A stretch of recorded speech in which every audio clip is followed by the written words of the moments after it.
was being true to yourself.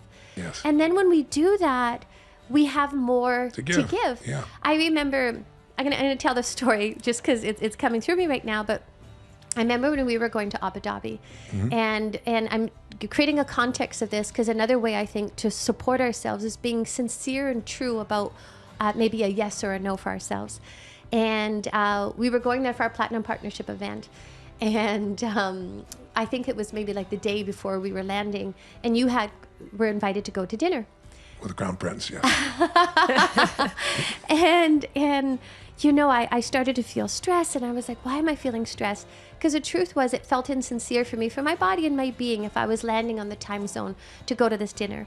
And so, you know, before, if I was to say no, it would have come out clunky. Maybe I would have said no if I was frustrated. I would have said no if I was angry. But, you know, in that moment, I recognized that, honey, I love you. This feels insincere for me. If it's meaningful for you, I'll go. But if it's not, it would be really meaningful for me to stay home. So of course, I canceled the meeting with the Crown Prince by calling his people, and they said, you really don't want to do this because it would be seen as a slight in our culture, and that was certainly not where we're coming from. So Mary accompanied me, and we went to the dinner. And I said luckily, Tone has a JVB team, beloved, and I was like, I'll go. I slept on the plane. And I thought it was so beautiful, Mary, because I remember I took joy because you were like, what on God's green earth am I going to wear? And, you know, we were entering that culture. And so, you know, I had a beautiful wrap. And so, Mary, you wore it like, you know, you were honoring and wore it almost as a burqa. Yes. And you borrowed one of my skirts. And I had so much fun dressing you up. And I thought you looked so stunning and so beautiful. Mm-hmm. Do you remember that moment? I do. I sent the picture to my mom. She said, you look like a nun. Not what we're going for, but the point is your sincerity in that, you know, I immediately just want to support you. And then you said, no, you got to do what's right in this situation. I was like, oh, okay. But you find the way. I really appreciate you making that honoring. I think loving yourself is as simply as doing those little things that you would do for someone you love. They're kind things, they're gentle things, they're conscious things. It's like creating room for them, or like me not wanting you to have to go through that. So, all right, I'll cancel the meeting. You know, it doesn't matter who it is. Yes. But then it's you at the same time saying, no, this is what's best. And both of us operating from a frame of we're not trying to get what we want.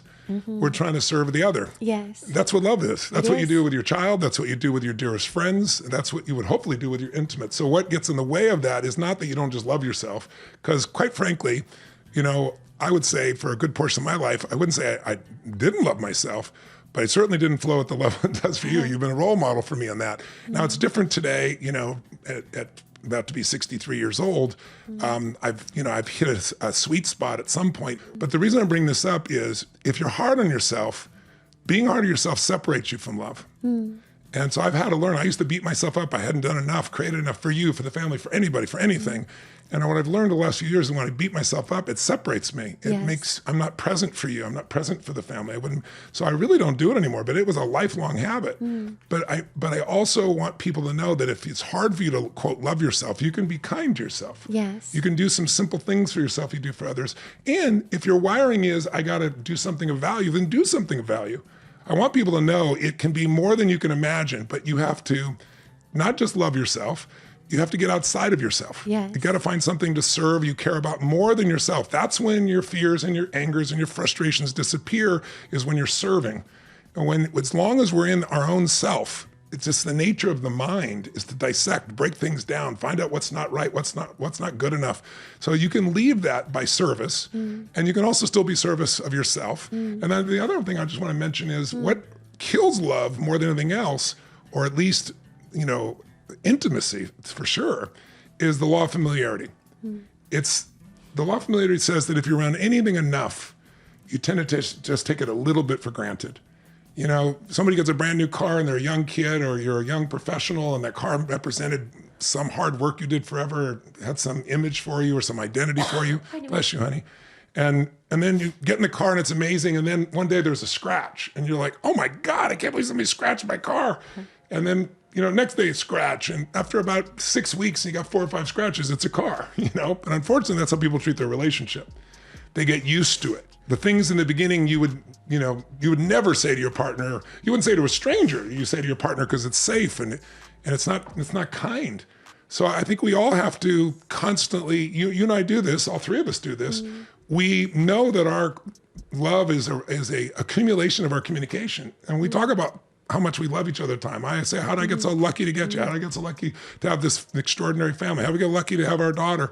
It's those conversations that are sincere, that are ongoing with yourself, as well as your partner or with your friends, that make it happen. But the law of familiarity is natural, unfortunately. So is gravity. But if you let gravity, you'll be on the ground. You have to push against it.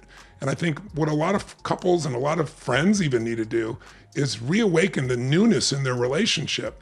And that's just by getting curious again, and again, by being less judgmental. I always say to people, people say, how do you have this ability to influence people? Or parents will come to me sometimes and say this to my kid. And, well, why do you want me to say it and you're not going to say it? Well, because I'll listen to you. But it's not that. It's that I don't judge anybody. I know we're all here at Earth School. I know we're all figuring it out. I know people make giant mistakes. I know most people have done or said something at some point they wish they never have. And our culture is totally unforgiving of that now. But reality is that's humans. And so you can't really, you're not going to consistently influence somebody for a greater good while you're judging them. But if you're loving them and they can feel that can get through almost any barrier. And that's how we've been on the suicide interventions, the people so stuck that, there's no way you're going to get through them. But we get through to them. And I get through them as well by truly loving them. And if you do that not once, not conveniently, not as a technique, if you do that enough, you can get through to anybody. There is no force greater on earth, and there's no more attracting force to your life. All the beautiful people in our life, honey, that we consider chosen family are attracted because we love them unconditionally and they love us unconditionally. And it's like, it's a virtuous cycle that everyone deserves to have. But it requires you getting out of the conditioning of trying to protect yourself. And it requires to be vulnerable. It requires you to give up the negativity that you have just because you're afraid of being disappointed. Yes. And the jadedness, as long as you keep that jadedness, it might look cool or act cool, but it's going to leave you empty. And as you're speaking, Tone, just thinking as well, the curiosity to, who is this beautiful universe going to bring into my life today? Because you really never know.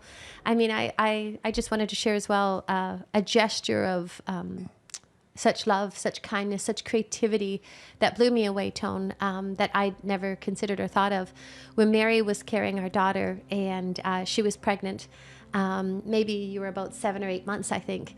And you came to me and you were like, you know what? Like this woman, our daughter wouldn't be here if it wasn't for you, Mary. And I really think we should see if we could legally apply for adoption so that you could be an adopted parent. And I remember going to bed that night and thinking like, that wouldn't have even occurred to me. And I thought it was so gracious. I thought it was so creative. I thought it was so kind. I thought it was so considerate. You walked in your shoes and I'm only